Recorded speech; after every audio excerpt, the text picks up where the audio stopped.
Have you already watched the Netflix miniseries The Queen's Gambit? Let me know in the comments.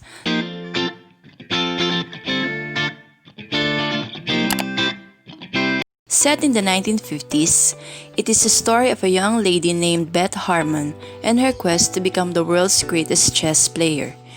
If you haven't played chess, then you're not alone. Me too. But on this video, let's take a look at how chess uses critical thinking and how this skill can be a factor to your success.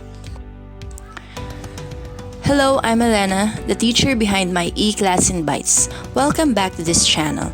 If you're new here, consider subscribing and clicking the bell because I am here to help you explore edtech tools and infos for the new normal class. I upload new videos every week.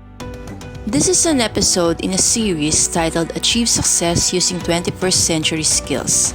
Before we dive in, shout out to these amazing people who left their comments on my previous video about collaboration. You guys rock! Thank you so much. You too can be featured on my future videos. Just leave your comments after watching this episode. They say chess is a game of minds, a two-player strategic board game. And when I searched the skill needed to win the game, critical thinking showed up. Critical thinking is the ability to think clearly and rationally, understanding the logical connection between ideas. It might be described as the ability to engage in reflective thinking. Like in the game of chess, every move has a purpose. Life obviously cannot be lived with this much unceasing calculation, nor should we want to live it that way. But there are times when we must align our actions with a predetermined strategy instead of bumbling through it. That's where critical thinking helps. It helps us deal with everyday problems as they come our way, and very often, this thought process is even done subconsciously. It helps us think independently and trust our gut feeling. The moment you wake up, you are already thinking critically on what you plan to do throughout the day. From the breakfast you will eat to even the Christmas gift lists you are preparing for the holiday season. And maybe you can consider my limited design merch as perfect gifts to your loved ones. You can check it out at teespring.com and I'll put the link in the description box below.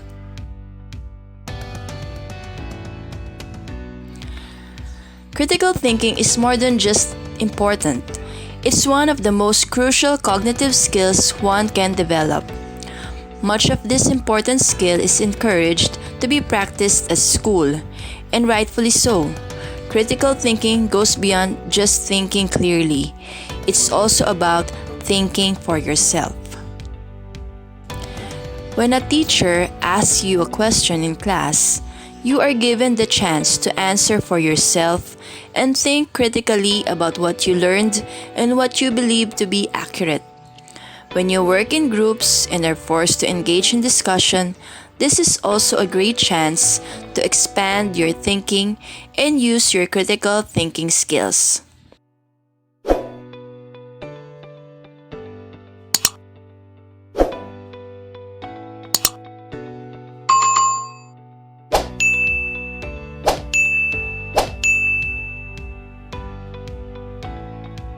So how do you improve it? Define your question. When it comes to critical thinking, it's important to always keep your goal in mind. Know what you're trying to achieve and then figure out the best way to get there. Gather reliable information. Make sure that you're using sources you can trust, biases aside. That's how a real critical thinker operates. Ask the right questions. We all know the importance of questions, but be sure you're asking the right questions that are going to get you to your answer. Look short and long term. When coming up with solutions, think about both the short and long-term consequences. Both of them are significant in the equation. And lastly, explore all sides.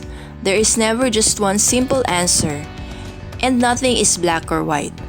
Explore all options and think outside of the box before you come to any conclusions. This year 2020, critical thinking was ranked as the second top skill by the World Economic Forum. The future of critical thinking is the equivalent of the future of jobs. Critical thinking is an essential life skill. By practicing it, both your thoughts and decisions can make a positive change in your life, in professional and personal level. You can greatly improve your life by working on these skills as often as you can. Let me take this quote from the Irish playwright and political activist George Bernard Shaw. 2% of the people think. 3% of the people think they think. And 95% of the people would rather die than think. Which percentage would you want to belong? Related videos on how to achieve success using the 21st century skills can be viewed here, plus other videos on tips for students.